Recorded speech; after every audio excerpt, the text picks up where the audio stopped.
You know, in the classic epic Journey to the West, the road to enlightenment is absolutely packed with demons and monsters. But today, we're diving into a chapter with two back-to-back tribulations that test our hero, Tang Sanzang, in ways that you just can't punch your way out of. One is a temptation of the heart, and the other, a test of pure, raw survival. So, let's set the scene for the first problem. After battling who knows how many monsters, our pilgrims stumble into a challenge that, let's be honest, they could never have prepared for. They walk into a kingdom populated entirely by women, ruled by a queen who is very single and has just laid eyes on her perfect king.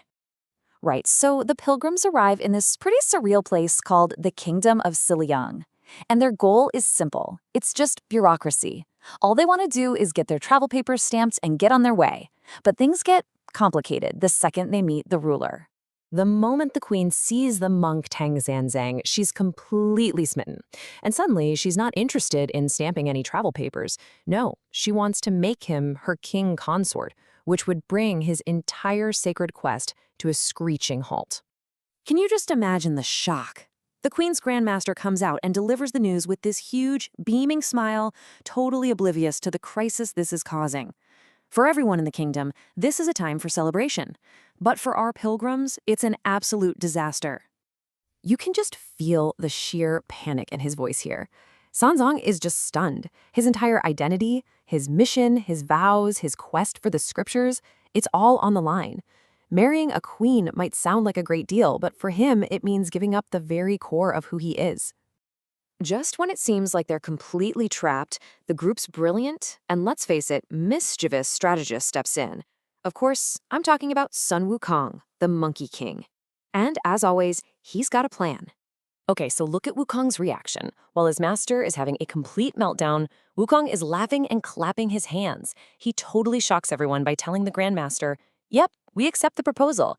It looks like a massive betrayal, but the great sage always has another trick up his sleeve. Oh, you can just feel Sanzang's blood pressure rising. His face, which is usually pale, apparently turns bright red with anger and stress. He thinks Wukong has just sold him out. But Wukong quickly calms him down, explaining it's all part of a bait and switch. See, if they just refuse, the offended queen will never let them leave. They have to play along. And here is the plan in all its glorious cunning. Step 1. Pretend to agree to the whole thing. This makes the queen happy, and more importantly, it gets her to stamp those precious travel documents. Step 2. On the day of the big wedding feast, ask the queen to throw a big parade so Sanzang can say a formal goodbye to his disciples. And finally, step 4, once they're at the city gates, surrounded by a cheering crowd, they just make a run for it. Deceptively simple, but absolutely brilliant. And it works. The whole ruse is a massive success. The queen has no idea what's really happening. Sanzang and his disciples ride right out of the city, back on their sacred quest. But their relief? Well, it doesn't last long at all. They've barely had a second to breathe, to celebrate how clever they are, when their world gets turned completely upside down all over again.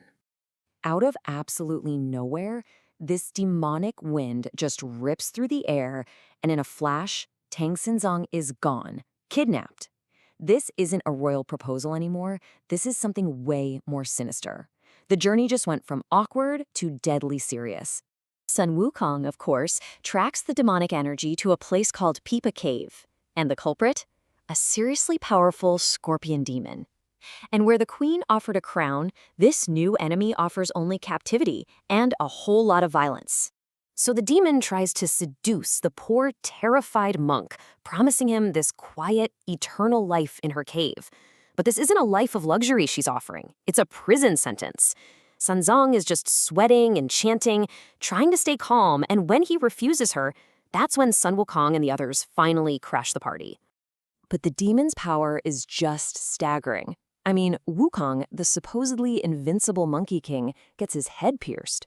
Zhu Bajie gets his snout completely smashed up. For the first time, maybe ever, all three of the powerful protectors are utterly defeated and have to flee, leaving their master behind. This is a really rare moment of total despair for the disciples. Even Sun Wukong doesn't know what to do. They fought countless monsters, but this one is on another level. They are completely, totally out of ideas. But just as they hit rock bottom, help arrives from the most unexpected place you can imagine. It's time for a little bit of divine intervention. A voice from the heavens, probably the Bodhisattva Guanyin, who's always watching over them, tells Wukong exactly who he needs to find, a celestial being called the Maori Star official.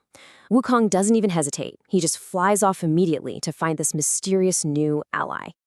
And this brings us to one of the most bizarre matchups in the whole story. So on one side, you have this vicious scorpion demon who single-handedly beat our heroes. And on the other side, a celestial official whose true form is a giant rooster. Yeah, a rooster. It sounds almost silly, but there's a deep cosmic logic at play here. And it all comes down to this classic Chinese proverb, 一物克一物. Basically, it means that for everything that exists, there is something else that naturally conquers it. No matter how strong something is, it has a natural-born nemesis. So when the demon rushes out to fight, the Maori Star official just reveals his true form, a massive cosmic rooster. And he just crows. That sound is pure agony for the scorpion. He crows a second time, and she collapses, reverting to her original ugly scorpion form, completely defeated. Just like that, the unbeatable foe is beaten. And with that, the pilgrims are back on their journey. But this whole chapter leaves us with a really fascinating question to chew on. When you're on any great quest in life, what's the more dangerous obstacle? Is it the soft temptation of earthly pleasure that makes you want to quit? Or is it the brute force of a monstrous enemy that tries to break you? It's definitely something to think about. Thanks for joining this explainer.